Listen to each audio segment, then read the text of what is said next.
For 6 years I slaved for his degree. At graduation, he kissed my younger sister. She is my true soulmate, he smirked. My parents cheered, finally. Step aside, Laura. At the divorce hearing, I handed the judge an envelope. The judge looked at my family and burst out laughing. Hello, everyone. Thank you for being here with me today. Before I begin my story, I'd love to know which city you're joining us from. Please feel free to share in the comments. Now, let me take you into this story. I can still smell the polish on the wooden benches of that courtroom. It is a smell that usually reminds people of justice, of order, of the law. But to me, sitting there on that cold, hard chair, it smelled like rot. It smelled like the decaying remains of 8 years of my life. I sat alone on the left side of the aisle. My hands were folded in my lap, squeezed so tight that my knuckles had turned white, blending in with the pale skin of my wrists. I was trying to stop them from shaking, but the tremor was coming from deep inside my bones. Across the aisle, the scene looked like a wedding, not a divorce hearing. My husband, Dr. Richard Banks, sat tall and proud. He was wearing a navy blue suit that I knew cost $3,000 because I was the one who had ironed the receipt 3 weeks ago, thinking it was for a medical conference. His hair was perfectly styled, his jawline sharp, looking every bit the successful orthopedic surgeon he had become. But he wasn't looking at me. His hand was resting possessively on the knee of the woman sitting next to him. A woman in a scandalous red dress that hugged every curve of her body, a dress that screamed for attention in a place that demanded modesty. That woman was Tiffany Miller. My younger sister. And if that wasn't enough to make my stomach churn, sitting right behind them, leaning forward with encouraging smiles, were my parents. Harold and Barbara Miller. My mother was actually patting Richard on the shoulder, whispering something that made him chuckle. My father gave a thumbs up to Tiffany. They looked like a portrait of a happy, successful family. And I was the stain they were trying to scrub out of the frame. Your Honor, Richard's lawyer began, his voice booming through the silent room. He was a man Richard had hired using the joint savings account I had built up penny by penny. My client, Dr. Banks, is a man of significant standing in the community. His contribution to society as a surgeon is immeasurable. The lawyer paced back and forth, casting a dismissive glance in my direction. On the other hand, the respondent, Mrs. Laura Banks, has maintained, let's call it, a stagnant lifestyle, the lawyer continued, adjusting his glasses. She works in a warehouse. She has no higher education. She has contributed minimally to the household's actual social status. To be frank, Your Honor, the marriage has simply outgrown her. Dr. Banks needs a partner who matches his intellectual and social trajectory. Someone like Ms. Tiffany Miller, who has been a pillar of support for him. A pillar of support. I felt bile rise in my throat. Tiffany hadn't worked a day in her life. She had dropped out of college 3 times. Her support consisted of spending my parents' money on manicures and waiting for Richard to finish the medical school exams that I paid for. Therefore, the lawyer concluded, slamming a file onto the table, we are requesting a swift dissolution of the marriage with no alimony.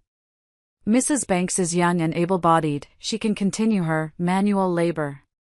My client is willing to let her keep the 2014 Toyota Corolla.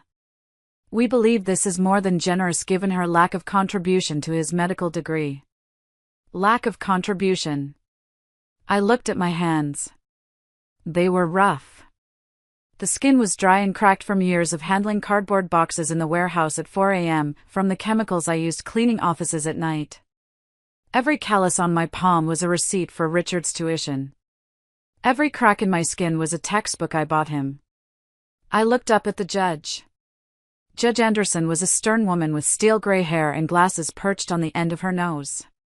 She looked bored. She had probably seen 1,000 divorces just like this. Successful husband, discardable wife. Mrs. Banks, Judge Anderson said, looking at me over her glasses.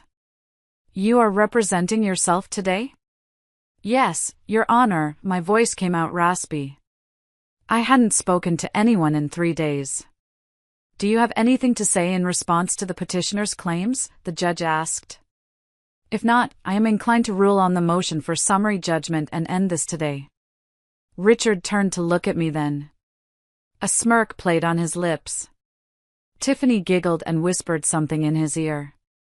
My mother, Barbara, leaned forward and mouthed the words, "Give it up, Laura." The room was silent. The air conditioner hummed. This was it. The moment they all expected me to fold.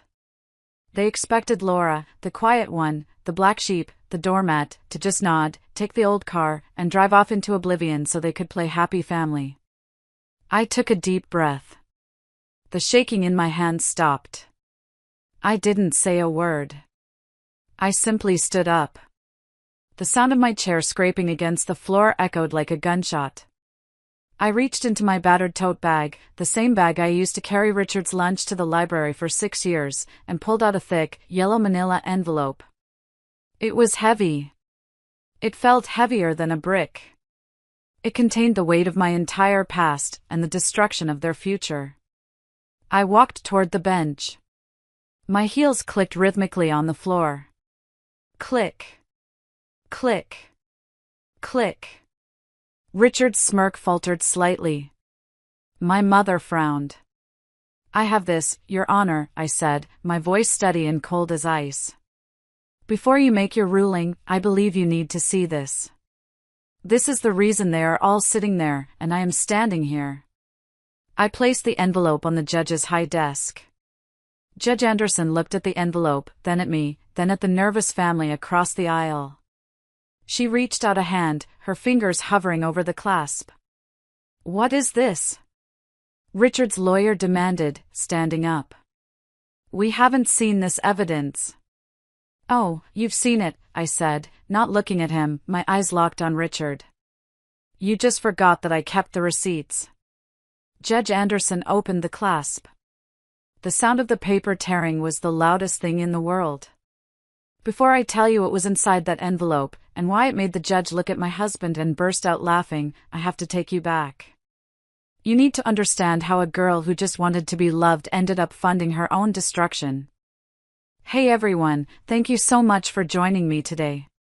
I see people tuning in from all over the country. Let me know in the comments where you are watching from. It means the world to me that you're here to listen to my story. To understand why I handed that envelope to the judge, you have to understand who I was 8 years ago. I wasn't this woman with the cold eyes and the sharp tongue. Back then, I was Laura. Just Laura. The good daughter. The quiet one. I met Richard when we were both 24. I was working as a junior clerk in a logistics company, and he was a biology student with a dream of medical school and holes in his shoes. We met at a laundromat. Typical, right? He was trying to figure out how to get a coffee stain out of his only white shirt before a grad school interview. I showed him how to use baking soda and vinegar. He looked at me with these big, desperate brown eyes and said, "You just saved my life." That was the hook. You saved my life. I had grown up in a house where I was invisible. My sister, Tiffany, was 6 years younger than me. She was the miracle baby, the blonde angel, the one who could sing and dance and charm the birds out of the trees. I was plain, sturdy Laura. My parents, Harold and Barbara, made it clear early on, Tiffany was destined for greatness, I was destined to be helpful. So when Richard looked at me like I was a superhero just for cleaning a shirt, I fell hard. We started dating. He was intense. He talked about his future with a passion that was contagious. He wanted to be an orthopedic surgeon. He wanted to fix broken things. I thought he wanted to fix me, too. I'm going to get into med school, Laura, he told me one night, sitting on the floor of his studio apartment, eating instant ramen I had bought. But the tuition, it's impossible. My credit is shot from undergrad. My parents can't help. He put his head in his hands, his shoulders shaking. My heart broke for him. I knew what it was like to have a dream ignored. I wanted to be an accountant, maybe open my own firm one day. But my college fund had been reallocated to pay for Tiffany's modeling classes and voice lessons when I was 18. "I'll help you," I said. The words tumbled out before I could stop them. Richard looked up. "What?" "No, Laura, I can't ask you to do that. It's hundreds of thousands of dollars." "We're a team," I said, moving to sit beside him. "If you get in, I'll work. I'll pick up extra shifts. We can move into a cheaper place. I'll handle the bills. You just study. You become the best doctor in the world." He grabbed my hands and kissed them. "You're an angel," he whispered. "I swear to you, Laura, if you do this for me, I will give you the world. When I'm a doctor, you'll never have to work again. We'll travel. We'll buy a big house. You are the most important person in my life. More important than anyone." I believed him. God, I believed him so much. 6 months later, he got his acceptance letter. We celebrated with a $5 bottle of sparkling wine. That same week, I quit my junior clerk job because the hours weren't flexible enough for the second job I needed. I took a position as a warehouse shift manager, starting at 4 a.m., because it paid overtime. I remember telling my parents the news. We were at Sunday dinner. Tiffany was there, of course, talking loudly about a casting call she had for a commercial. Richard got into medical school. I announced during a lull in the conversation. My mother, Barbara, looked up from her plate. "Oh. That's nice. Medical school is expensive, isn't it? How is he paying for that?" "I'm going to support us," I said proudly. "I'm taking on extra work so he can focus." My father, Harold, chewed his steak slowly. "Well, that's good of you, Laura. At least you're being useful. A doctor in the family would be a nice change of pace." "Yeah," Tiffany chimed in, popping a grape into her mouth. "Imagine having a brother-in-law who's a surgeon. That would be so hot. Can he fix my nose if I need it?" "He's going to be an orthopedic surgeon, Tiff," I said. "Bones. Not plastic surgery." "Same thing," she waved her hand dismissively. "So, does this mean you're going to be poor for 10 years? "It means we're investing in our future," I said, feeling defensive. "Well," my mother said, wiping her mouth. "Just make sure he actually finishes, Laura. Don't waste your time if he's not smart enough." That night, I went home and applied for a third job, stocking shelves at a grocery store on weekends. I was determined to prove them wrong. I was determined to show them that Richard and I were going to be the power couple of the family. Little did I know, I wasn't building a future. I was digging my own grave and handing the shovel to the people I loved most. The first 2 years were hard, but we were happy. Or I thought we were. I was working 60, sometimes 70 hours a week. Richard was studying constantly. I learned to be quiet in our tiny one-bedroom apartment. I learned to walk softly so I wouldn't disturb him. I learned to eat cold dinners standing over the sink so I wouldn't make noise with silverware. But then, things started to shift. Subtle changes. The way he looked at my hands. The way he talked about his classmates. And most dangerously, the way my family started looking at him. It started around his 3rd year, when he got his white coat and started his clinical rotations. Suddenly, Richard wasn't just the broke student anymore. He was Dr. Banks in training. And my sister, Tiffany? She noticed. My family dynamic had always been simple. Tiffany was the sun, and the rest of us were just planets orbiting her, hoping to catch a little bit of warmth.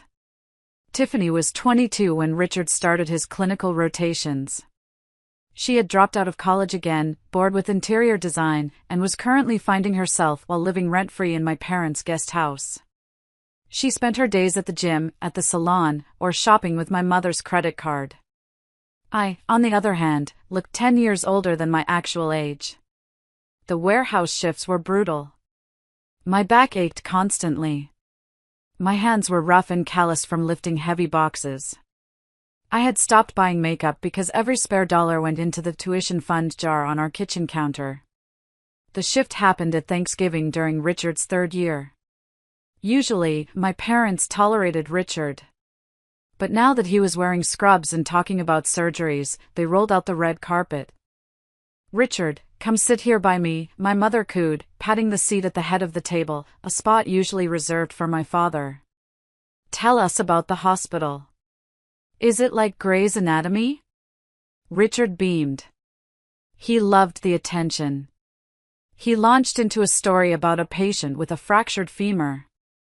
I was in the kitchen, finishing up the gravy and mashing the potatoes, because Tiffany didn't want the steam to ruin her blowout. When I finally brought the food out, sweating and tired, nobody looked at me. They were all staring at Richard. And Richard was staring at Tiffany. She was wearing a tight cashmere sweater that looked incredibly soft.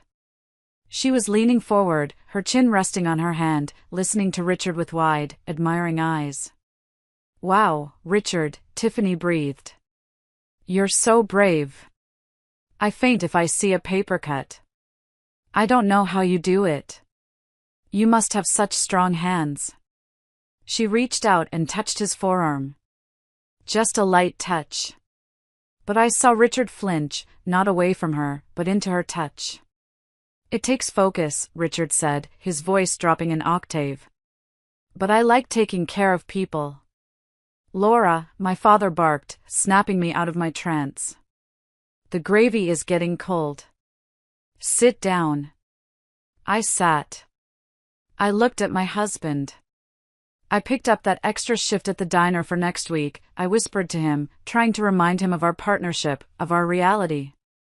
"So we can pay for the board exams." Richard frowned, looking annoyed that I had interrupted his moment. "Okay, Laura." "Great. Can we not talk about money while we're eating?"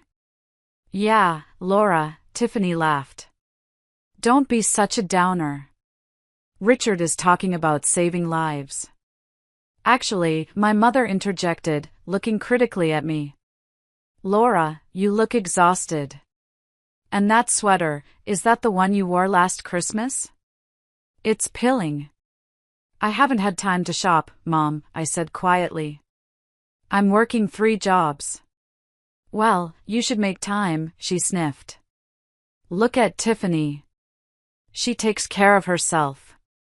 A man like Richard needs a wife who presents well. You don't want to embarrass him at hospital functions, do you?" "She's fine, Barbara," Richard said, but he didn't look at me. He looked down at his plate. He didn't defend me. He didn't say, "She looks this way because she's working herself to death for me." That was the crack in the foundation. Over the next few months, Tiffany started showing up at our apartment. "I just needed a quiet place to study my lines for this acting class," she'd say, letting herself in while I was getting ready for my night shift. I would come home at 2 a.m. from cleaning offices, smelling like bleach, and find empty wine glasses in the sink. 2 of them. "Oh, Tiffany stopped by," Richard would say vaguely, not looking up from his textbooks. "She helped me quiz for the anatomy exam. She's actually pretty smart, you know." "She helped you with anatomy?" I asked, feeling a cold knot in my stomach. "Don't be jealous, Laura." "It's pathetic," Richard snapped. "She's your sister. She's just being supportive. Unlike you, who's always too tired to even ask how my day was." "I'm tired because I'm paying the rent, Richard. And I'm studying to give us a future." "Stop counting pennies, Laura. You have no vision." The gaslighting had begun. One afternoon, I came home early from the warehouse because I had thrown out my back lifting a crate. I could barely walk. I hobbled into the apartment, hoping Richard could maybe help me with an ice pack. I found them in the living room. Richard was shirtless, doing push-ups. Tiffany was sitting on his back, counting for him, laughing hysterically. 31. 32. Come on, doctor, push. They froze when they saw me. Laura. Richard scrambled up, his face flushed. You're home early. We were just working out, Tiffany said, sliding off him, smoothing her hair. She didn't look guilty. She looked annoyed that I had interrupted. On my husband's back? I asked, leaning against the doorframe for support. God, Laura, take a joke, Tiffany rolled her eyes. He said he needed to build stamina for surgery. I was helping. My back is out, I said, tears stinging my eyes. I need help. Richard looked at me. He looked at my messy hair, my work uniform covered in dust, my posture bent with pain. Then he looked at Tiffany, glowing with sweat, vibrant and alive. I have to get back to the library, Richard said coldly, grabbing his shirt. Tiffany, do you want a ride? I can drop you off. Sure, Tiffany smiled. Bye, Laura. Feel better. They left me there. I lay on the floor of the living room I paid for, icing my back with a bag of frozen peas, listening to the silence. I told myself I was crazy. I told myself they were just family. I told myself Richard loved me. But deep down, I knew. The thief wasn't breaking into my house in the middle of the night. The thief was invited in, and she was wearing my sister's face. The next 3 years were a blur of exhaustion. I became a machine. I stopped feeling. I just worked. My schedule was brutal. 4 a.m. to 12 p.m., warehouse manager. Lifting, shouting, organizing. 1 p.m. to 6 p.m., cashier at the grocery store. Standing on my feet, scanning items, forcing a smile for rude customers. 8 p.m. to 11 p.m., cleaning offices. Emptying trash cans, scrubbing toilets, vacuuming floors. I was bringing in about $4,000 a month. Every cent went to bills. Our rent, Richard's tuition installments, his books, his food, his car insurance, his gas. I kept $50 a month for myself. Just enough for cheap coffee and feminine products. My hands became my biggest insecurity. The chemicals from the cleaning job made my skin peel. The cardboard boxes gave me paper cuts that never healed. My nails were short and brittle. Meanwhile, Richard was transforming. He started his residency. He was tired, yes, but it was a noble tired. He came home smelling of antiseptic and expensive cafeteria coffee. He started buying nice shirts, on my credit card, claiming he needed to look the part for the attending surgeons. Image is everything, Laura, he lectured me one morning while I was counting out change for his lunch. You need to understand that. In my world, people judge you by your shoes, your watch, your hair. I can't afford a haircut, Richard, I said, wrapping a scarf around my messy bun. Not if you want that new stethoscope. See? That's what I mean. You're so limited, he sighed, taking the money. You have a poverty mindset. Tiffany was saying the other day that you've really let yourself go. You talked to Tiffany about me? She's worried about you, Laura. She thinks you're depressed. She says you're dragging me down. Dragging you down? I slammed my hand on the table. I am holding you up. I am the only reason you are not waiting tables right now. Richard looked at me with cold, dead eyes. You're paying bills, Laura. That's it. Anyone can pay bills. I'm saving lives. There's a difference. Don't act like a martyr. You chose this. I swallowed the scream building in my throat. Just 2 more years, I told myself. When he's in attending, it will be different. He's just stressed. But the distance between us grew into a canyon. He stopped inviting me to hospital events. It's just boring shop talk, you wouldn't understand, he'd say. Later, I'd see photos on Facebook. My parents would be there. Tiffany would be there. So proud of our Richard, my mother would caption a photo of Richard and Tiffany holding champagne flutes. 2 peas in a pod. I confronted my mother about it once. Why is Tiffany at Richard's hospital gala and not me? I asked over the phone, hiding in the supply closet at the warehouse. Oh, Laura, stop whining, my mother snapped.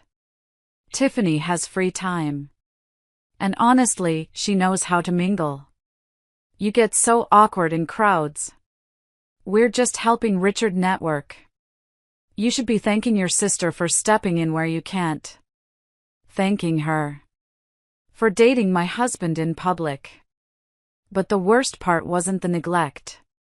It was the financial secrecy. In the last year of his residency, I noticed odd withdrawals from our joint account. $200 here.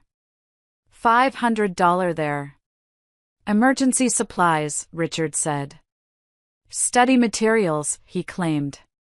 One day, I found a receipt in his jeans pocket while doing laundry. It wasn't for books. It was for a bracelet. A Swarovski crystal bracelet. Cost $450. My heart stopped. My birthday had passed 2 months ago. I hadn't gotten anything. I waited for him to come home. I put the receipt on the table. Who is this for? I asked, my voice shaking. Richard didn't even blink. He poured himself a glass of water. It's for your mom. Her 60th birthday is coming up, remember? I wanted to do something nice from both of us. Since you never have time to shop. I felt a wave of relief so strong it almost knocked me over. Of course.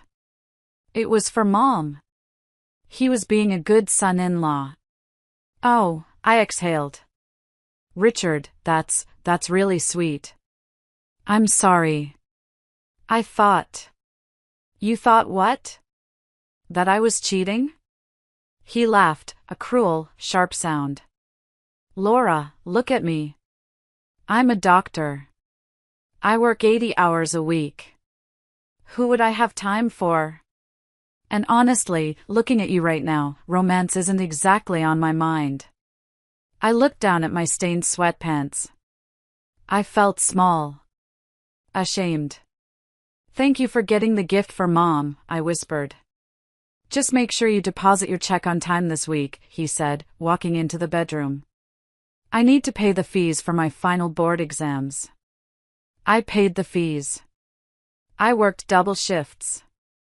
I ate expired canned soup. 2 weeks later, at my mother's birthday dinner, I waited for her to open the gift. Richard handed her a box. She opened it. It was a blender. Oh. A Vitamix, my mother squealed. Thank you, Richard. Laura. I froze. A blender? Then I looked at Tiffany. She was sitting across the table, sipping wine. On her wrist, glittering under the chandelier light, was a Swarovski crystal bracelet. Our eyes met. Tiffany smiled. A slow, cat-like smile. She raised her wrist, adjusting the bracelet, making sure I saw it. I looked at Richard. He was busy cutting his steak, avoiding my gaze.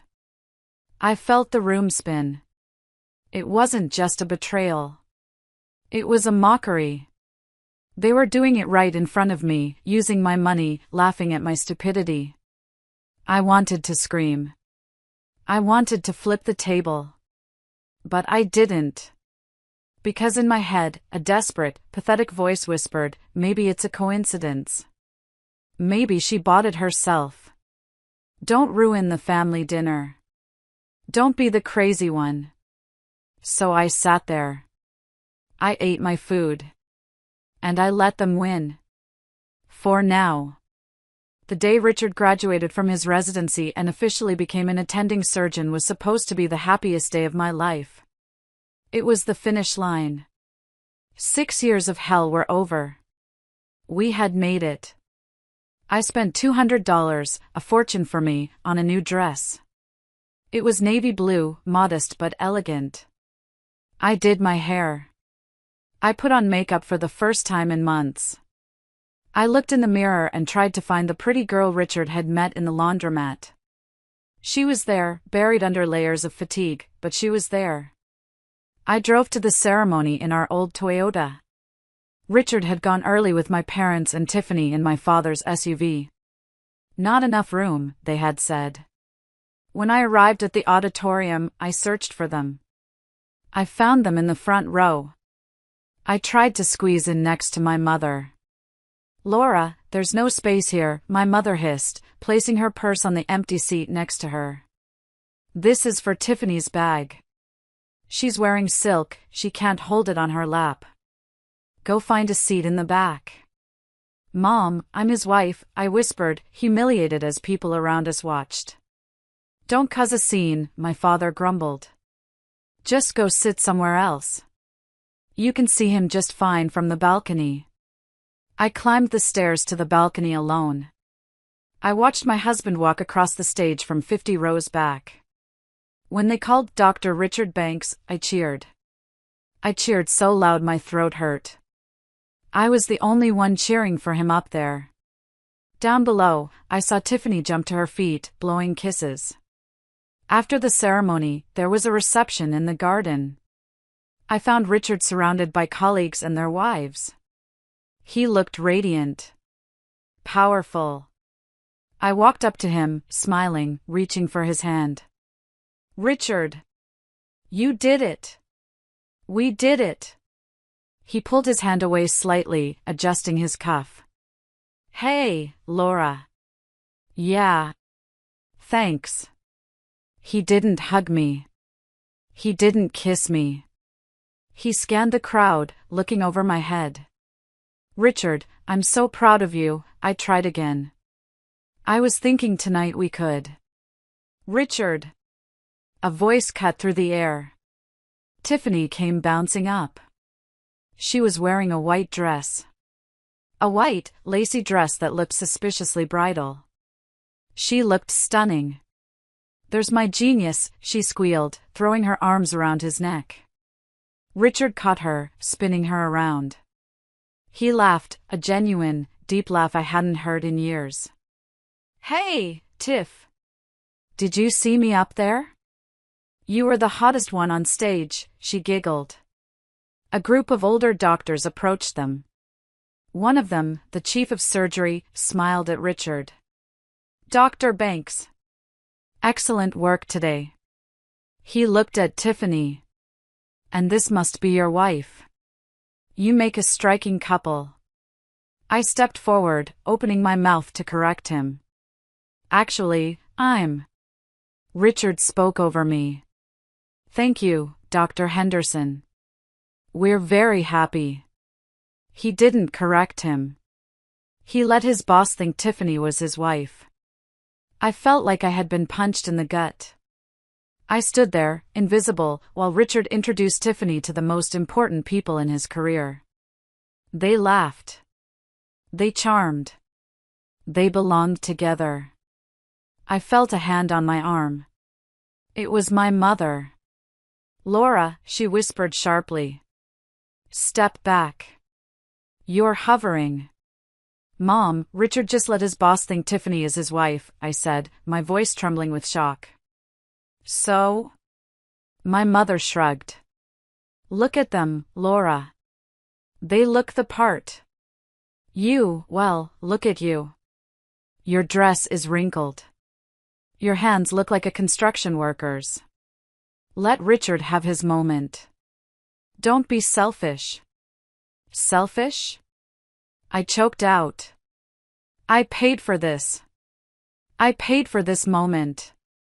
"Lower your voice," my father hissed, appearing on my other side. "You're embarrassing the family. If you can't behave, go wait in the car." "Wait in the car?" I looked at them. My parents. My husband. My sister. I'm not a dog. Then stop barking, my father said coldly. I watched Richard and Tiffany. He was whispering something in her ear. She threw her head back and laughed, touching his chest. He looked at her with such intensity, such hunger, that I had to look away. She is my true soulmate, I heard Richard say to a colleague. I froze. She understands the pressure. She's been my rock. His rock. I turned around and walked away. I walked out of the garden, past the happy families, past the balloons. I went to the old Toyota Corolla that I had paid off 3 times over while fixing its engine with duct tape. I sat in the driver's seat and gripped the steering wheel. I didn't cry. I was past crying. I felt a cold, hard clarity settling in my chest. I wasn't a wife. I wasn't a daughter. I was an investor who had been scammed. But I still needed proof. Absolute, undeniable proof. Because I knew my family. If I accused them without a smoking gun, they would call me crazy. They would gaslight me until I believed I was the villain. I needed to catch them. And I knew exactly where they were going next. My parents had booked a private room at Le Jardin, the most expensive French restaurant in the city, for a family celebration. I wasn't technically uninvited, but the way my father had told me to wait in the car made it clear my presence was not desired. I drove home, changed out of my navy dress and into black jeans and a hoodie. I pulled my hair up. I drove to the restaurant and parked across the street. It was raining. A cold, miserable rain that matched the hole in my chest. I walked to the side of the restaurant. The private room had large glass windows that looked out onto a small courtyard. The curtains were drawn, but there was a gap. A gap just wide enough for me to see my life shatter completely. I stood in the wet bushes, shivering, peering through the glass. They were all there. My parents, Richard, and Tiffany. They were drinking champagne. The table was filled with seafood towers and steaks, a meal that cost more than my monthly rent. A meal paid for, I suspected, with the credit card Richard had sworn was maxed out on textbooks. Richard stood up to make a toast. I couldn't hear the words through the glass, but I saw the body language. He raised his glass to my parents. They beamed at him. He turned to Tiffany. The look on his face changed. It softened. He reached into his pocket and pulled out a small velvet box. My breath hitched. No. He wouldn't. He couldn't. We were still married. He opened the box. It was a diamond ring. Massive. Much bigger than the tiny chip I wore on my finger, a ring I had actually bought for myself at a pawn shop because Richard couldn't afford one when we engaged. Tiffany shrieked. I saw her mouth form the words, "Oh my God." She didn't put it on her finger immediately. Instead, Richard took it and slipped it onto a chain around her neck. A promise ring?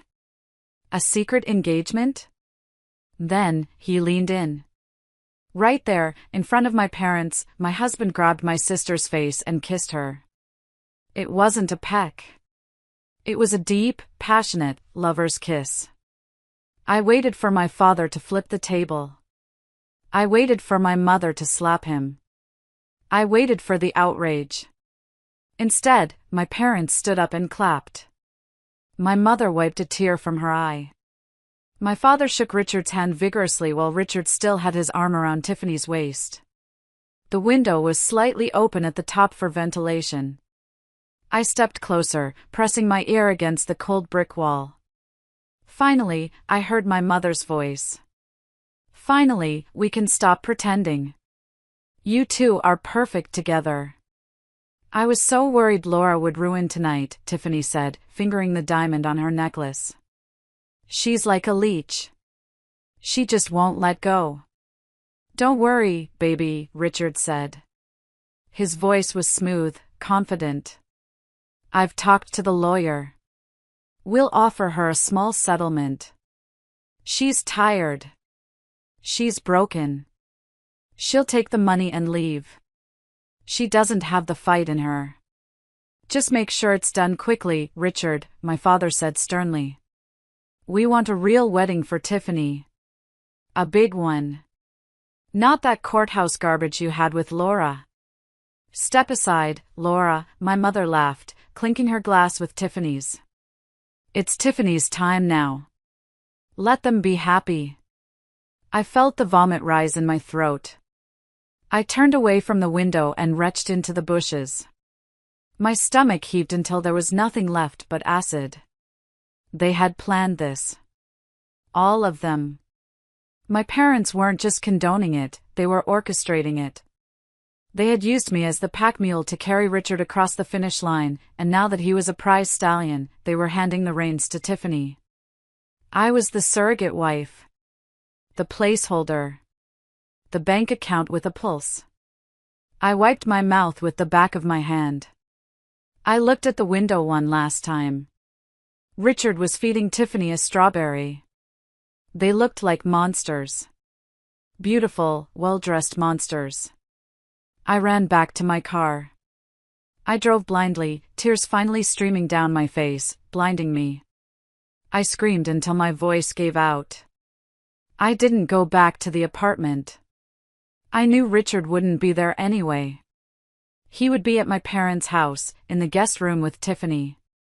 I drove to the only place I could think of. The 24-hour warehouse where I worked. I sat in the parking lot, staring at the gray concrete building that had stolen my youth. She doesn't have the fight in her, Richard had said. He was right. I didn't have any fight left in me. I was empty. But as the sun began to rise over the industrial park, casting long shadows across the asphalt, I realized something. Nature abhors a vacuum. When you empty a person of love, hope, and kindness, something else rushes in to fill the void. Rage. Cold, calculating, nuclear rage. I wasn't going to just take the money and leave. I was going to burn their perfect little world to the ground. But first, I had to give them one last chance to hang themselves. I waited until the next afternoon. I knew Sunday lunch was a ritual at my parents' house. I drove over there, my eyes dry and gritty from lack of sleep. I walked in without knocking. I still had a key, though I suspected not for long. They were in the living room. The scene was domestic bliss. Richard was reading the paper. Tiffany was painting her nails. My mother was arranging flowers. They all froze when I walked in. I looked like a wreck, same clothes as yesterday, hair wild, eyes red. Laura, my mother said, putting down a rose. Her tone was annoyed, not concerned. You look terrible. Where have you been? Richard was worried. Was he? I looked at Richard. He didn't look worried. He looked caught. Were you worried, Richard? Or were you busy celebrating with your soulmate? The room went deadly silent. Tiffany stopped painting her nails. I don't know what you're talking about, Richard said, standing up. You're acting crazy again. I saw you, I said quietly. At Lou Jardin. I saw the ring. I saw the kiss. I saw you clapping, Mom. Dad. I looked at my parents. You cheered for him cheating on your own daughter. My father sighed and put down his coffee mug. He didn't look ashamed. He looked like he was dealing with a difficult toddler. Sit down, Laura, he commanded. No. Look, my mother stepped forward, her face hard. Since you know, we can stop the charade. Yes, Richard and Tiffany are in love. They have been for a long time. We support it because, well, look at them, Laura. They make sense. You and Richard, it was always a mismatch. A mismatch? I laughed, a broken sound. I paid for his degree. I paid for his food. I paid for the shirt on his back. And we appreciate that, Richard said, stepping next to Tiffany, his hand resting on her shoulder. I'm grateful, Laura. I really am. But gratitude isn't love. I've evolved. I'm a surgeon now. I need a partner who understands that lifestyle. Tiffany, she fits in. You refuse to change. I refuse to change?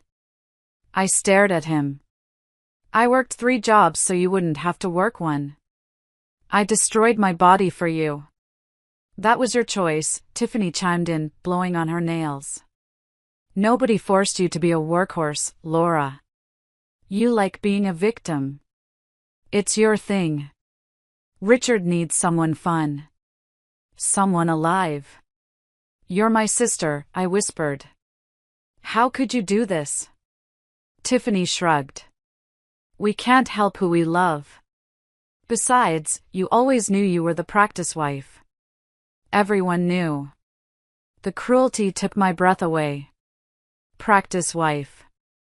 Here's the deal, Richard said, his voice businesslike. I want a divorce. I've already drawn up the papers. Since the apartment is in my name. We paid for that apartment together. I screamed. The lease is in my name, Richard corrected. And since you contributed cash, there's no paper trail. Legally, it's mine. But I'm not a monster. I'll give you $10,000. You keep the Corolla. You sign the papers, and you walk away. You can start over somewhere, cheaper. Take the deal, Laura, my father said. Don't be difficult. If you fight this, Richard has expensive lawyers. You have nothing. You'll lose everything. Just take the money and go. And the dog? I asked. Buster, our golden retriever.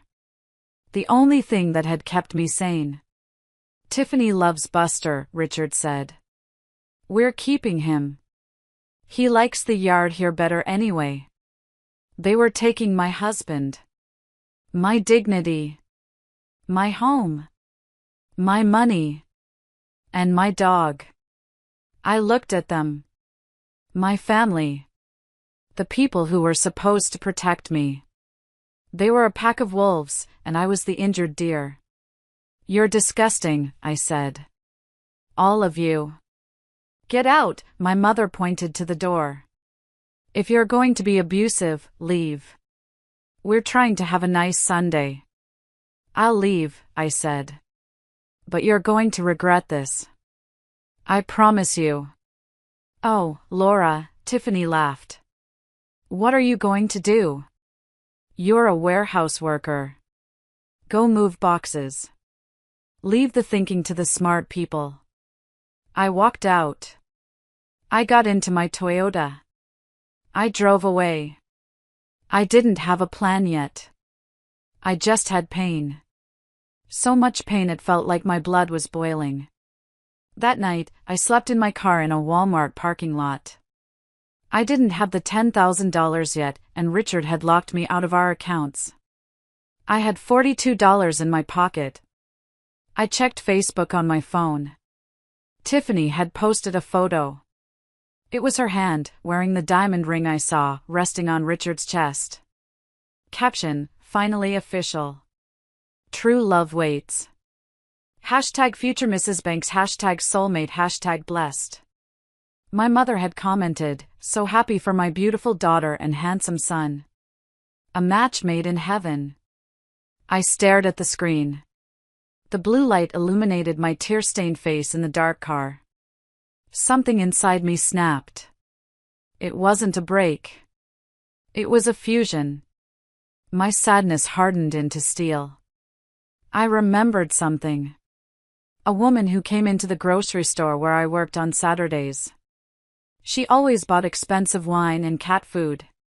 She was sharp, dressed in power suits, and once, when a manager was rude to me, she had verbally destroyed him in 3 sentences.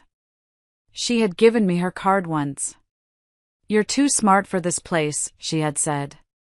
If you ever need legal advice, call me. I specialize in difficult cases. I dug through my glove compartment, throwing out old napkins and straw wrappers. Finally, I found it. A bent, coffee-stained business card. Catherine Stone. Family Law and Asset Recovery. I looked at the time. 11 p.m. I didn't care. I dialed the number. I didn't expect her to answer. It was Sunday night. "This is Catherine," a voice rasped on the other end. She sounded awake, alert. "Ms. Stone?" I asked, my voice cracking. "My name is Laura Banks. I scan your groceries on Saturdays. You gave me your card." There was a pause. The girl with the sad eyes and the fast hands. "I remember. Why are you calling me at midnight, Laura?" "My husband, he's a surgeon. I paid for his school. He just left me for my sister. My parents are helping him. He locked me out of the house. He offered me $10,000 to disappear." Silence. Then, I heard the sound of a lighter clicking, followed by a long exhale. "Did you sign anything?"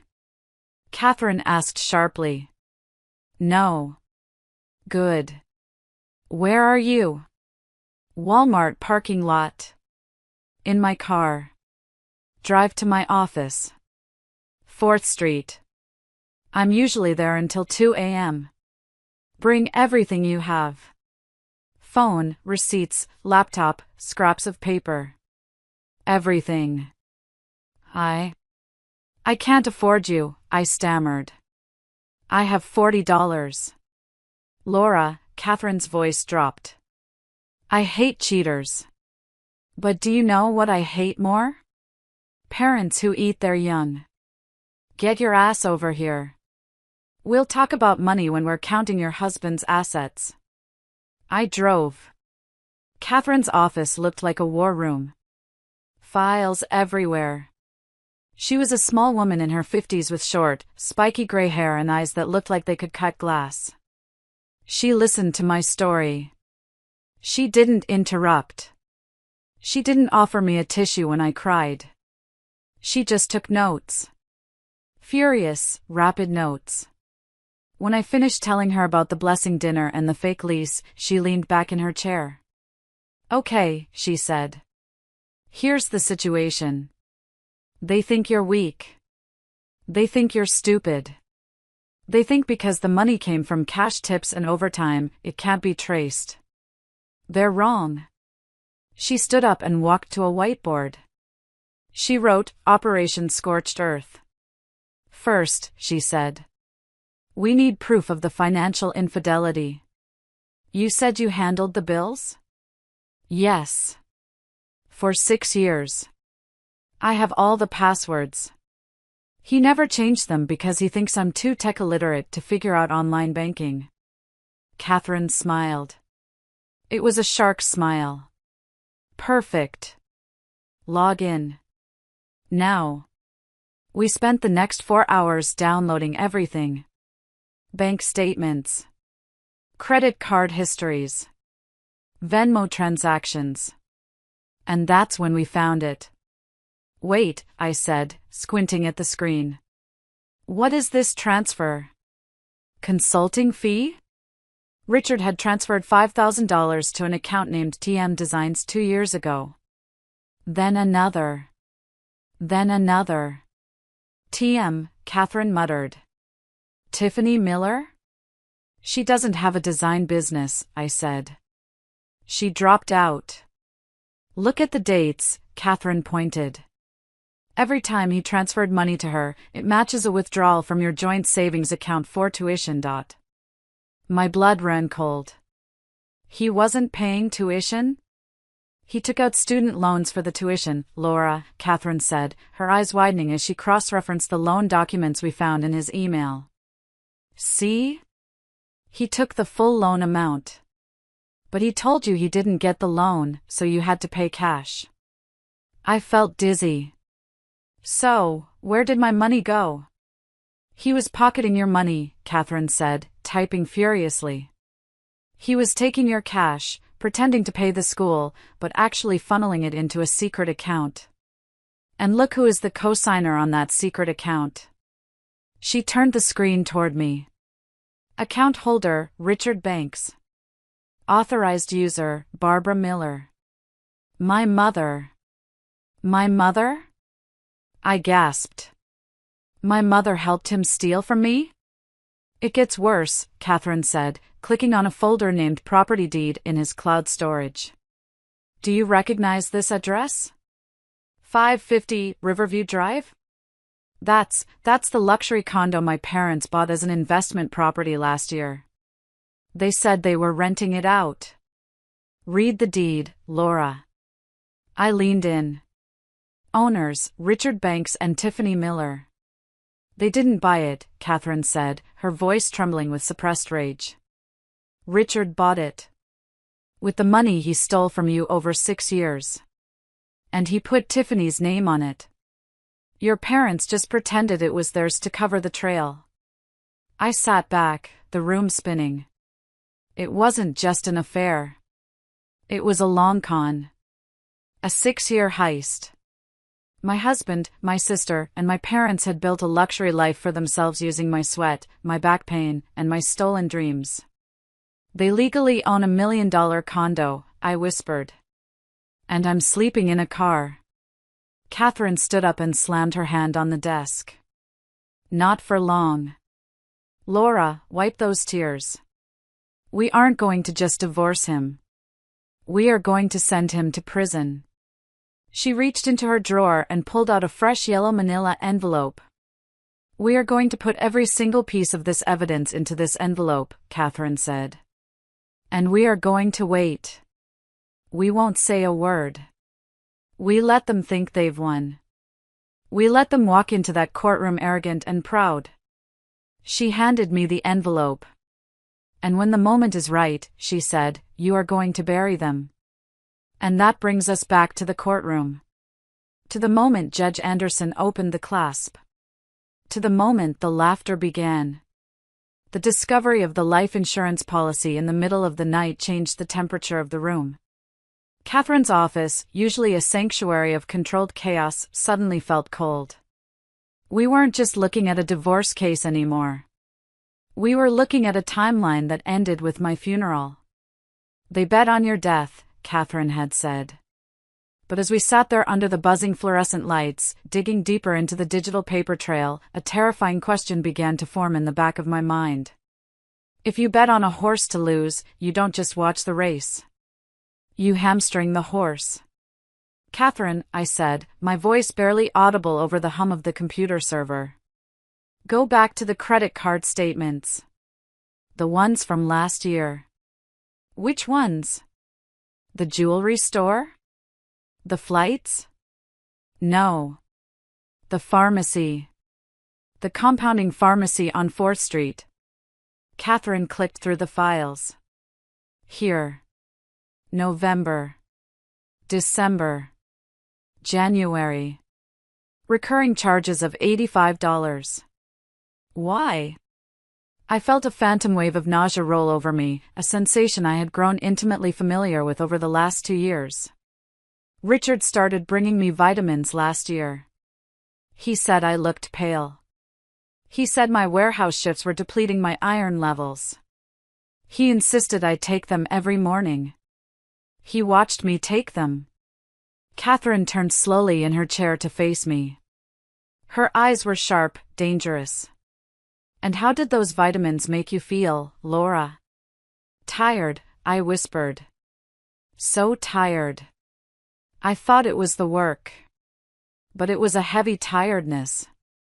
Brain fog. Some days I couldn't remember if I locked the door.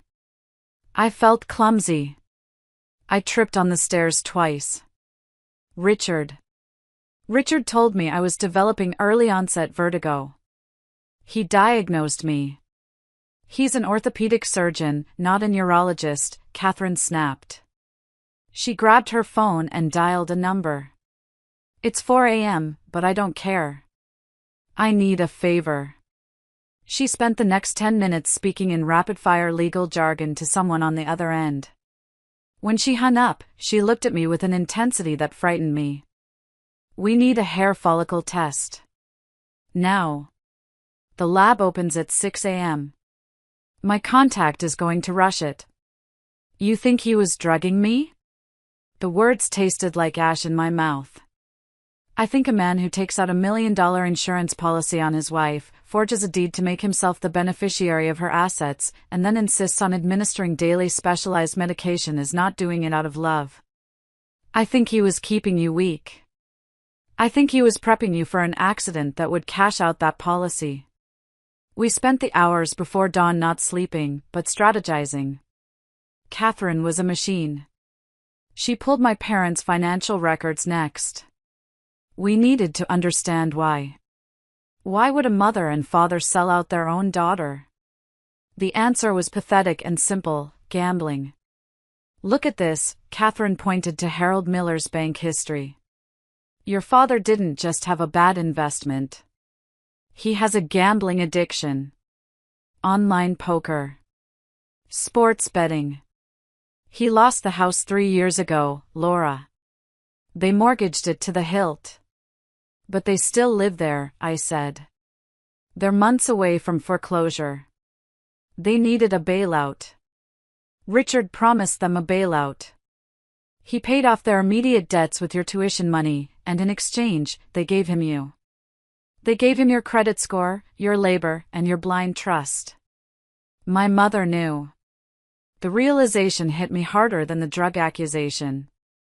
My mother knew I was being bled dry, and she held the bucket. All those times she told me I looked tired and haggard, she wasn't concerned. She was monitoring the effects of the poison. At 6 a.m., we went to the lab. The technician cut a lock of hair from the back of my head. "We'll know in 24 hours, Catherine said as we walked out into the gray morning light. "If this comes back positive for sedatives or heavy metals, Richard Banks is never seeing the light of day again." But the universe wasn't done throwing punches. As I walked to my car in the parking lot, my phone buzzed. It was a notification from my employer, the warehouse. "Urgent, disciplinary hearing required regarding missing inventory." I froze. "Catherine." She looked at the text over my shoulder. "Missing inventory?" I manage the high-value cage. Electronics. Laptops. Nothing has ever gone missing on my watch. "Until today," Catherine said grimly. "They know you're up to something, Laura. Or they're just trying to destroy your credibility before the divorce hearing. If you're fired for theft, you look like a criminal. It ruins your character witness." Richard knows my boss, I realized. They play golf together. "Of course they do," Catherine checked her watch. "You go to that meeting. You deny everything. Do not sign anything. I'm going to make a phone call to the district attorney. We need to accelerate the timeline. We can't wait 2 weeks for the hearing. We need to file for an emergency injunction." "I have to go back to work?" I asked, panic rising in my throat. "You have to act normal," Catherine gripped my shoulders. "Laura, listen to me. You are walking into the lion's den, but you are the one with the hidden knife. Let them fire you. Let them smear you. It just adds to the damages lawsuit. Every horrible thing they do to you now is just another zero on the check they will write you later." I drove to the warehouse. My hands were shaking on the wheel, not from weakness, but from a rage so pure it felt like rocket fuel. They had taken my past. They had tried to take my future. Now they were trying to take my dignity. I walked into the warehouse manager's office. My boss, a man named Steve who I had covered shifts for a dozen times, wouldn't meet my eyes. "Laura," he said, shuffling papers. "We did an audit this morning. 3 MacBooks are missing from your cage. The logs show your keycard was used at 3 a.m. "I was with my lawyer at 3 a.m., I said calmly. Steve flinched. Lawyer? Look, we don't want to get the police involved. If you just sign this resignation letter admitting to the error, we'll let it go. We won't press charges. He slid a paper across the desk.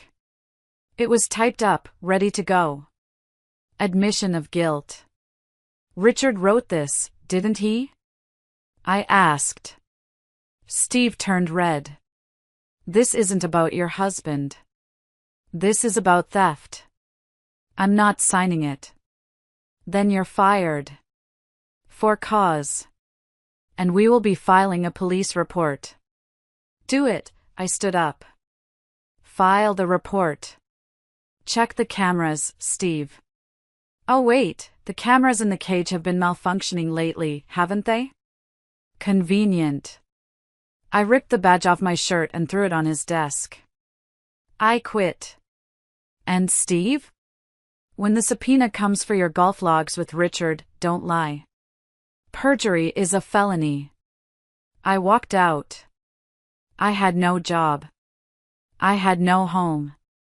I was living in a car.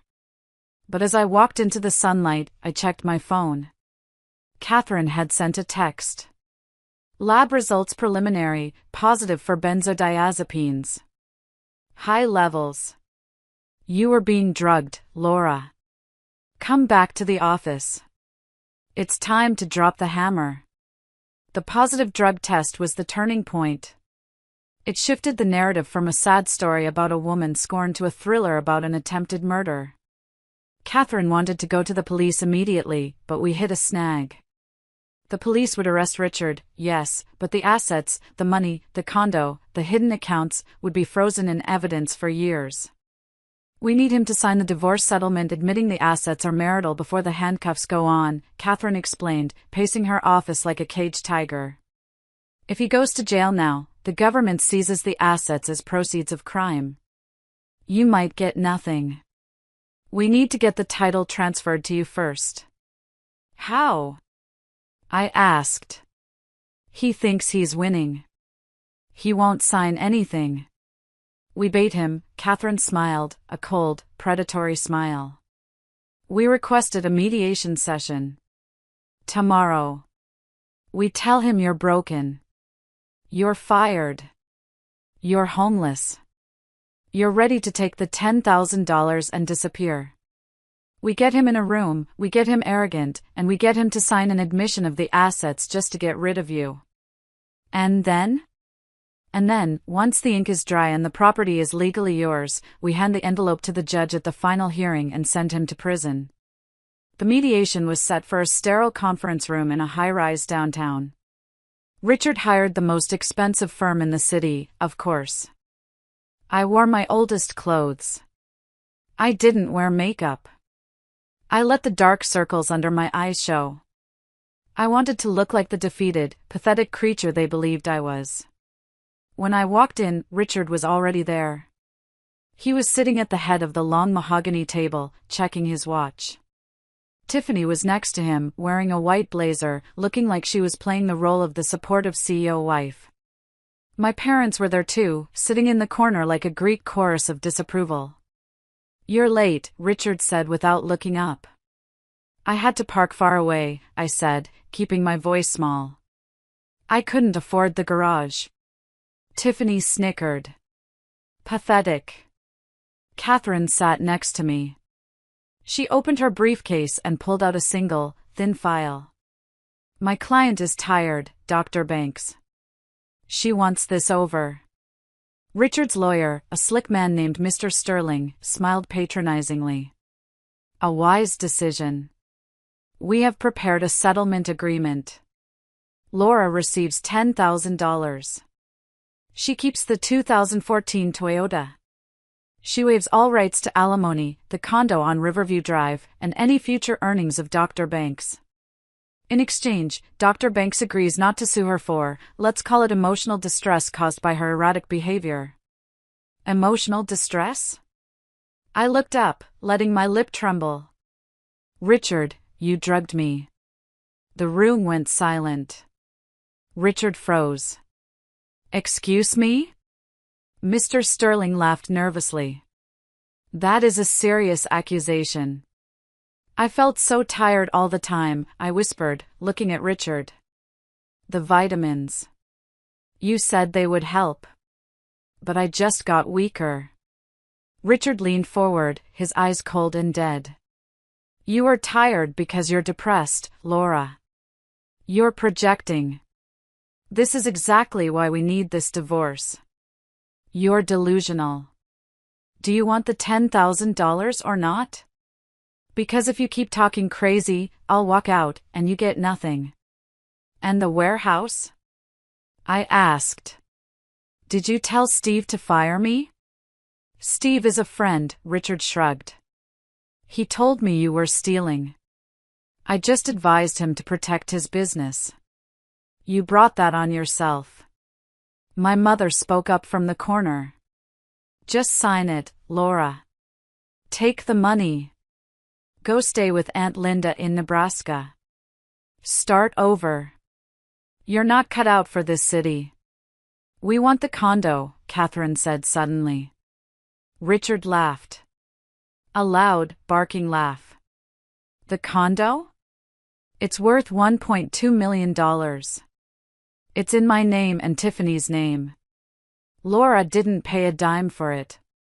Actually, Catherine said, sliding a paper across the table. We know about the loan fraud. We know Laura co-signed. Richard's face twitched. He looked at his lawyer. If you give her the condo, Catherine lied smoothly, she will sign a non-disclosure agreement. She won't report the loan irregularity to the bank. She won't report the vitamin issue to the medical board. She just wants the home. You keep your practice, your reputation, and your girlfriend. Laura gets the roof over her head. Richard whispered to his lawyer. They argued in hushed tones. He can't give her the condo, Tiffany hissed. That's my house. I picked out the curtains. Shut up, Tiffany, Richard snapped. He turned back to me. He looked at me with pure contempt. He calculated. He figured he could make another $1 million in a year as a surgeon. But a fraud investigation? That would ruin him. Fine, Richard said. She gets the condo. But she takes the mortgage debt too. And she signs the NDA. I never want to hear her name again. Deal, Catherine said.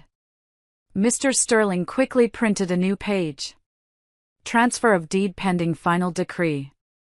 Non-disclosure agreement regarding all financial and medical matters effective immediately. I picked up the pen. My hand shook, this time, it was acting. I just wanted to be over, I whimpered. It's over, Laura, Richard said, watching me sign. You won. You got the house. Now get out of my life. I signed. Richard signed. Tiffany signed, reluctantly, digging the pen into the paper. As we walked to the elevator, Richard called out. Hey, Laura? I turned. Don't think you beat me, he smirked. You're getting a house you can't afford. The property taxes alone will bankrupt you in a year. You'll be back in that warehouse sweeping floors before Christmas. I didn't answer. The elevator doors closed. As soon as we were alone in the metal box, Catherine slumped against the wall and let out a long breath. We got him, she said. He signed the transfer, I said, holding the copy. The condo is marital property now. Legally. And the NDA? I asked. I signed it. I can't report him. Catherine grinned. An NDA that covers illegal acts is void ab initio. You can't contractually agree to hide a felony. He just signed a confession that he owns the condo to keep you quiet about fraud. He handed us the evidence of his own coercion. So the police. The police are going to love this, Catherine said. But we wait for the final hearing.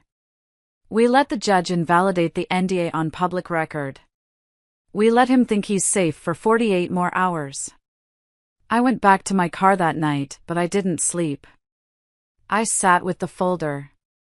I had the deed. I had the toxic report. I had the life insurance policy. I thought about Richard's smirk. You're getting a house you can't afford. He didn't realize that the price of that house wasn't money. The price was his freedom. And he had just paid in full. The day before the final hearing, my family decided to twist the knife one last time. I received a text from my father. Laura, come by the house. We need to pick up the rest of your boxes from the attic. We're clearing everything out for Tiffany's things. It was a trap. I knew it. But I also knew I needed one last piece of evidence. The life insurance policy original document.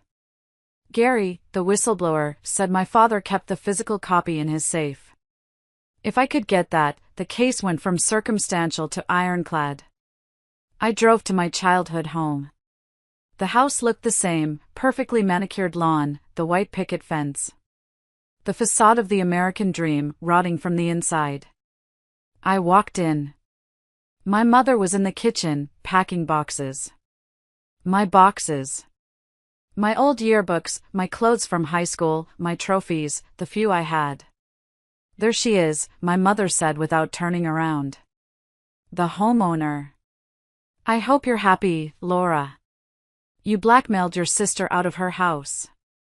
It wasn't her house, Mom. It was bought with my money. Money, money, money, my father walked in, shaking his head. That's all you care about. You've become so bitter. Where is Richard? I asked. He's at the hospital. Working. Like a responsible adult, my father said. Listen, Laura. We're disappointed in you. But we're family. We want to offer you an olive branch. He gestured to the dining table. There was a pie. Apple pie. My favorite. Sit down, my mother said, her voice softening. Let's have some pie. For old time's sake. Before you go live in your big, lonely tower. I looked at the pie. I looked at my mother. Did Richard give you the recipe for this pie? I asked. My mother froze. What? The vitamins, I said. The ones that made me sleepy. Did you put them in the pie too? My father's face went red. How dare you? We are trying to be nice. I'm not hungry, I said. I just want my boxes. They're in the study, my father grunted. Go get them yourself. I walked into the study. This was it.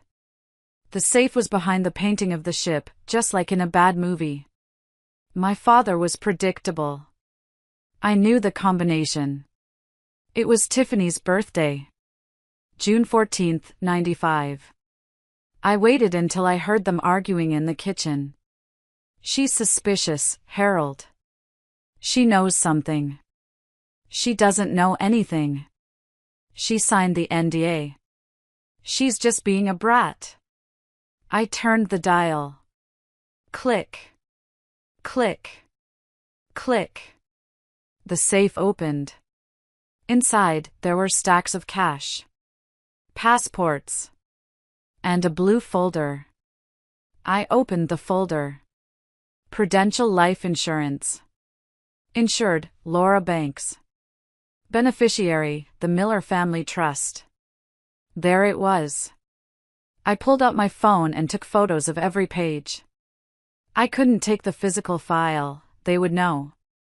I put it back. I closed the safe.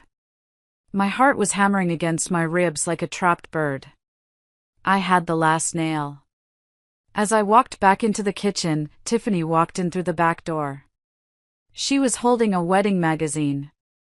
Oh, she stopped when she saw me. You're here. Gross. Hi, Tiffany, I said. I felt strangely calm. I had the photos. I had the power. I hope you enjoy the condo, Tiffany sneered. It has bad energy anyway. Richard and I are going to build a new house. A bigger one. On the lake. With the money he makes this year. I'm sure you will, I said. You should start packing for that trip. What trip? The long one, I said. My mother slammed a box onto the counter. Just take your trash and leave, Laura. And don't come back until you've apologized to your sister. I'm sorry, Tiffany, I said, looking her dead in the eye. Tiffany looked surprised. You are? I'm sorry that you never learned how to do anything but take, I said. Because where you're going, there's nothing to take. What is that supposed to mean? Tiffany demanded. It means, I picked up my box of yearbooks, that the Bank of Laura is closed. Permanently. I walked out the door. As I reached my car, Richard pulled into the driveway. He blocked me in. He got out of his BMW, looking furious. I heard you were here, he said, walking up to my window. What are you doing? Snooping? Getting my things. Like we agreed.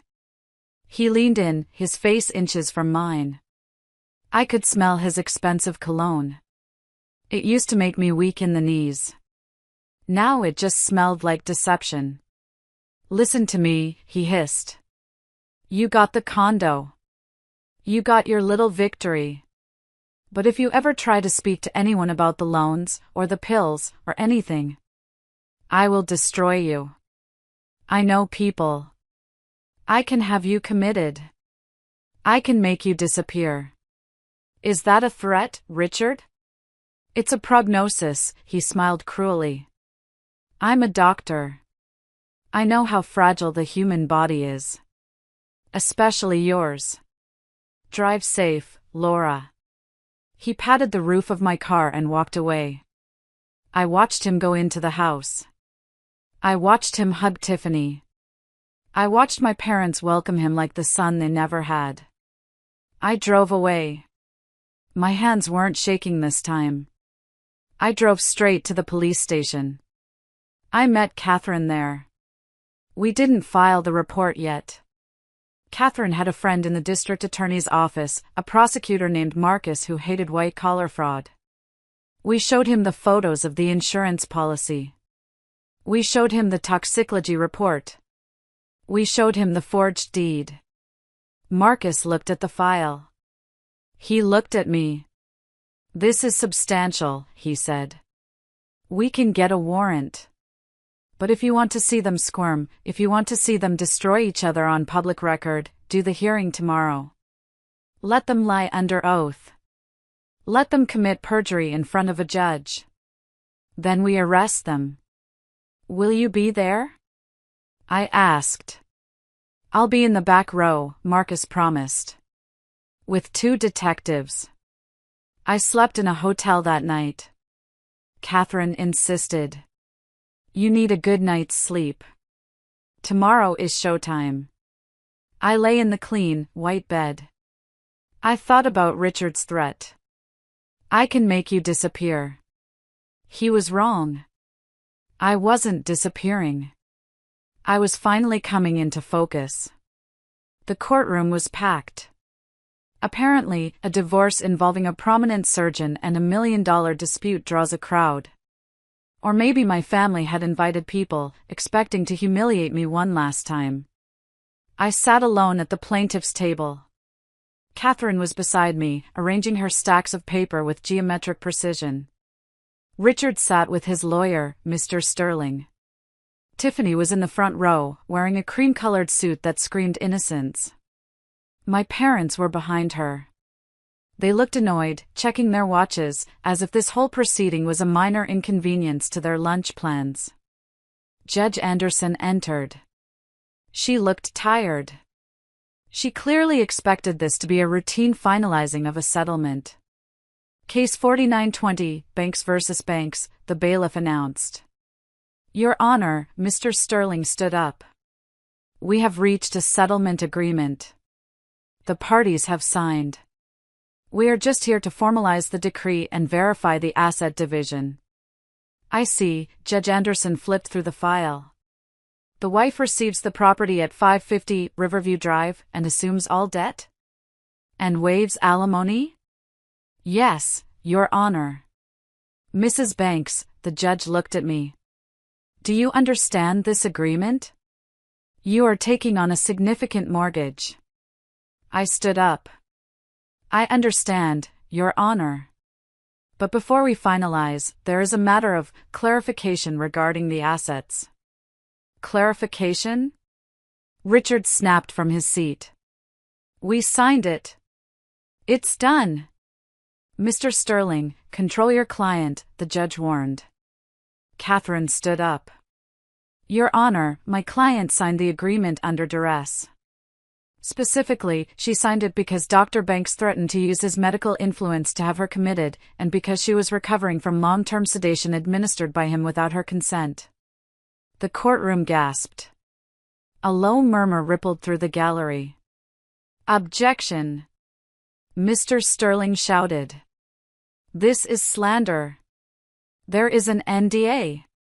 Ah, yes, the NDA, Catherine smiled. Your Honor, we would like to submit the NDA into evidence.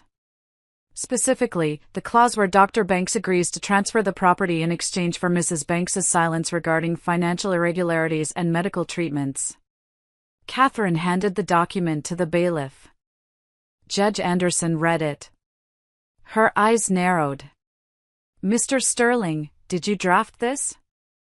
My client insisted on certain protections, Sterling stammered, sweating.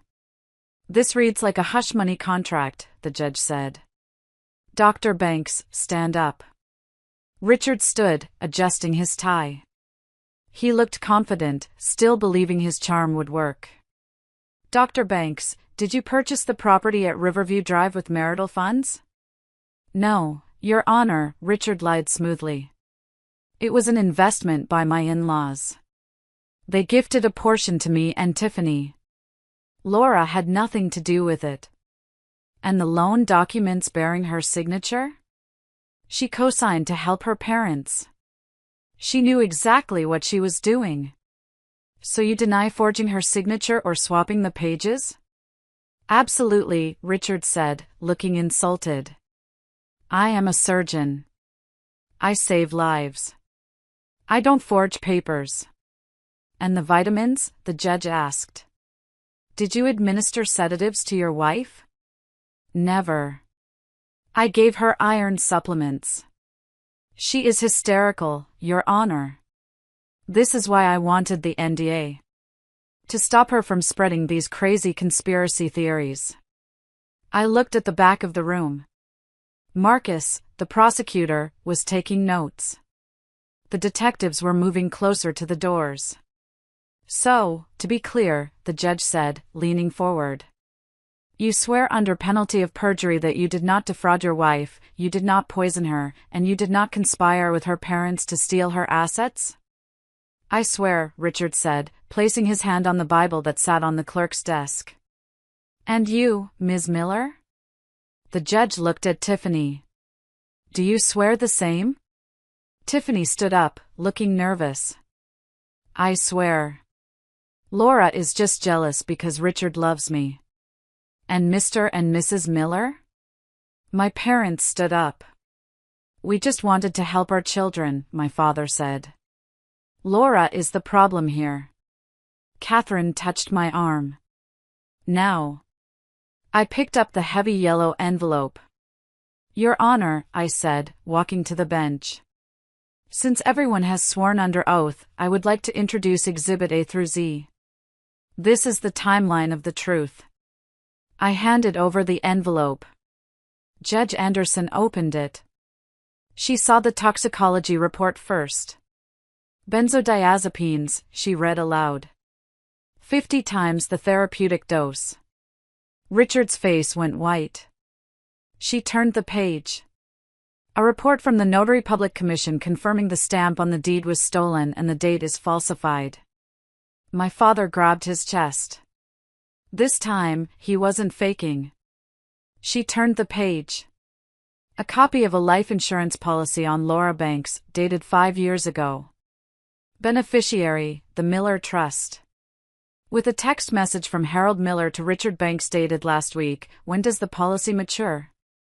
We need the cash. The silence in the room was absolute. It was the silence of a bomb about to go off. Judge Anderson looked up. She wasn't laughing this time. She was trembling with fury. Dr. Banks, she said, her voice a low growl. You just lied to my face. You lied to the court. And you seemingly attempted to murder your wife by slow poisoning while betting on her death. No! Richard shouted. That's fake. She forged it. This toxicology report is from the state lab. The judge slammed the paper down. Bailiff! Lock the doors. Chaos erupted. Tiffany tried to run for the aisle. My mother started screaming. There is a prosecutor in the room, Catherine announced, pointing to Marcus. Marcus stood up, flashing his badge. District Attorney's Office. Dr. Banks, Harold Miller, Barbara Miller, Tiffany Miller. You are all under arrest. For what? Tiffany shrieked as a detective grabbed her arm. Fraud. Forgery. Perjury. Conspiracy to commit murder. And grand larceny. Marcus listed them off like a grocery list. Richard tried to fight. He shoved Mr. Sterling into the detective. Get off me. I'm a doctor. I have surgeries. Not anymore, the detective said, slamming him against the table and clicking the handcuffs on. I stood there, watching the man who had promised to love me forever being dragged away like a common criminal. My mother looked at me as she was cuffed. Laura! Tell them. Tell them we're your parents. I don't have parents, I said, my voice cutting through the noise. I have defendants. The hearing didn't end with the arrests. That was just the intermission. Because the fraud was so extensive, the divorce case was paused while the criminal case took precedence. But Judge Anderson issued an emergency order granting me full control of all disputed assets pending the trial. I moved into the Riverview condo the next day.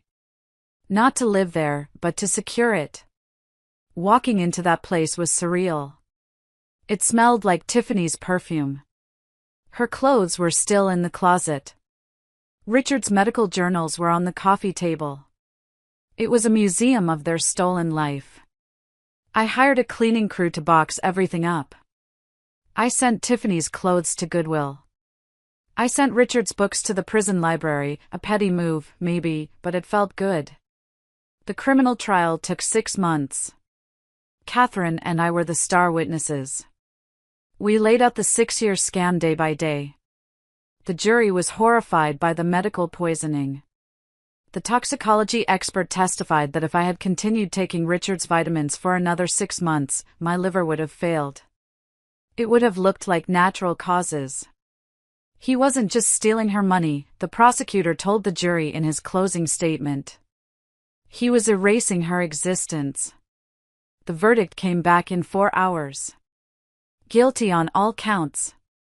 The sentencing hearing was the final act. I was allowed to give a victim impact statement. I walked to the podium. Richard was in an orange jumpsuit. He looked gaunt. He had lost his hair, stress, probably. Tiffany was weeping silently. My parents looked old and frail. For 6 years, I began, looking at Richard, I thought I wasn't enough. I thought I was too simple, too poor, too plain. I thought if I just worked harder, if I just gave more, you would finally love me. I paused. But you couldn't love me. Because you can't love something you plan to consume. You didn't marry a wife, Richard. You acquired an asset. You used me up like a battery, and when I was empty, you planned to throw me away. I turned to my parents. And you were supposed to be my safety net. Instead, you were the trap. You sold me for a condo. You sold me for a lifestyle.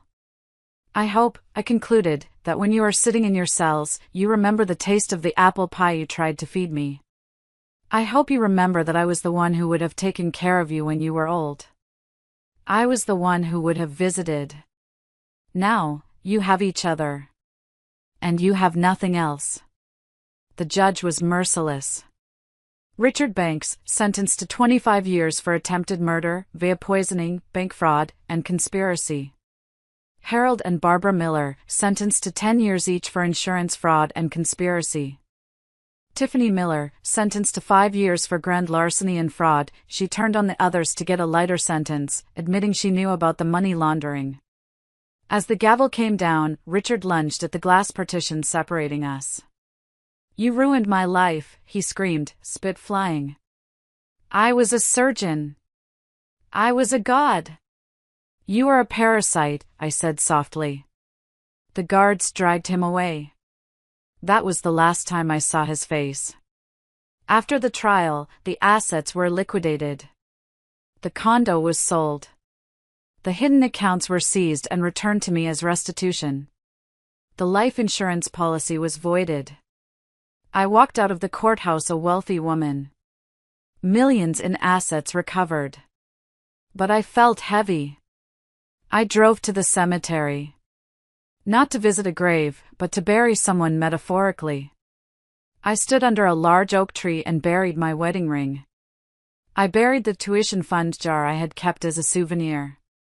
"Goodbye, Laura the doormat," I whispered. "Hello, Laura the survivor." It has been 3 years since the heavy steel doors slammed shut on my family. People ask me if I miss them. They ask, "How can you live without your parents? Your sister?" I tell them the truth, I was living without them long before they went to prison. I was living with ghosts who ate my food and spent my money. Now, I just don't have to pay for their haunting.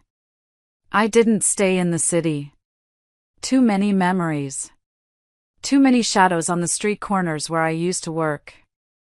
I moved north. I bought that cottage by the ocean I told you about. I named it the Sanctuary. The money allowed me to heal. Real healing. I spent a year in therapy, untangling the knots of guilt and worthlessness my parents had tied in my soul. I learned that no is a complete sentence. I learned that my value isn't calculated by how much pain I can endure. I opened my bakery, the Golden Hour. It's named after that time of day right before sunset when everything looks magical. That's how I feel about my life now. I'm in my golden hour. I have employees, 3 young women who are working their way through college. I pay them double the minimum wage. I pay for their textbooks. I make sure they never have to choose between eating and studying. One of them, a girl named Maya, reminds me of myself. She's studying nursing. She works hard. She has a boyfriend who waits for her in the parking lot. Last week, I saw him yelling at her because she was 5 minutes late. I saw her shrink back, trying to make herself small. I walked out there. "Maya," I said. "Take the rest of the day off." "And you," I looked at the boy. "Get off my property. If you ever raise your voice at her again, I will introduce you to my friend Catherine. She eats boys like you for breakfast." He drove off. Maya cried. We sat on the curb and ate cinnamon rolls. "He says he's stressed," Maya sobbed. "He says I don't support him enough." "Listen to me," I told her, holding her hands that weren't rough yet, and I would make sure they never got that way. "Support is mutual. Love isn't a debt you pay. If he makes you feel like you owe him your happiness, he is stealing from you. Run." She broke up with him the next day. That victory felt better than the $1 million check. I still hear from Catherine. She's my best friend now. She comes up on weekends to drink wine on my porch and watch the ocean. She tells me about her cases. We laugh about Richard. Did you hear? She told me last week. Richard is running the prison infirmary. Well, mopping it. He tried to tell the prison doctor how to set a bone and got sent to solitary for insubordination. We laughed until our sides hurt. It wasn't a bitter laugh. It was a light, airy sound. And David? The carpenter? He's still here. He built a deck for the bakery. He didn't charge me. When I tried to pay him, he kissed me and said, "Cook me dinner and we're even." He knows my story. He knows why I check the seals on my vitamin bottles. He knows why I keep my bank accounts separate. He doesn't mind. He says scars just mean the skin is tougher there. Last month, I received a letter from the parole board. My mother is up for early release due to health issues. They wanted my statement. I sat at my kitchen table, looking at the ocean. I thought about the pie. I thought about the have fun kids text. I wrote 2 sentences. Barbara Miller is a danger to the financial and physical safety of those she claims to love. I recommend she serve her full sentence. I mailed it. I didn't feel guilty. If you are listening to this, and you are currently setting yourself on fire to keep someone else warm, stop. Look at the ash around your feet. Is that what love looks like? Look at the accounts. Look at the texts. Trust your gut. If you feel tired, if you feel drained, if you feel like you are disappearing, wake up. There is a yellow envelope waiting for everyone. You just have to be brave enough to fill it with the truth. My name is Laura Banks. I was a victim. I was a fool. But now I am the author of my own life. And let me tell you, the ending is beautiful. If my story gave you the courage to stand up for yourself, please hit that like button and share it. Let's make sure no one else has to learn this lesson the hard way. Comment freedom below if you are claiming your life back today. And so, Laura's journey reminds us of the profound strength hidden within us, waiting to rise when we face life's darkest moments. Her story is not just about betrayal and loss, it's about resilience, self-worth, and the power of reclaiming one's life. It teaches us that no matter how deeply we've been hurt or how much we've lost, we have the ability to rise, rebuild, and create a future that reflects our true value. This isn't just Laura's story, it's a universal lesson about setting boundaries, recognizing toxic relationships, and choosing ourselves over the expectations of others. It's a call to honor our worth, to never settle for less than we deserve, and to remember that even in the face of unimaginable betrayal, we can find the strength to start over and thrive. What does Laura's story teach you about resilience and self-love? Share your thoughts below or comment good if this reflection resonates with you. Let's inspire each other to rise above and claim the lives we deserve.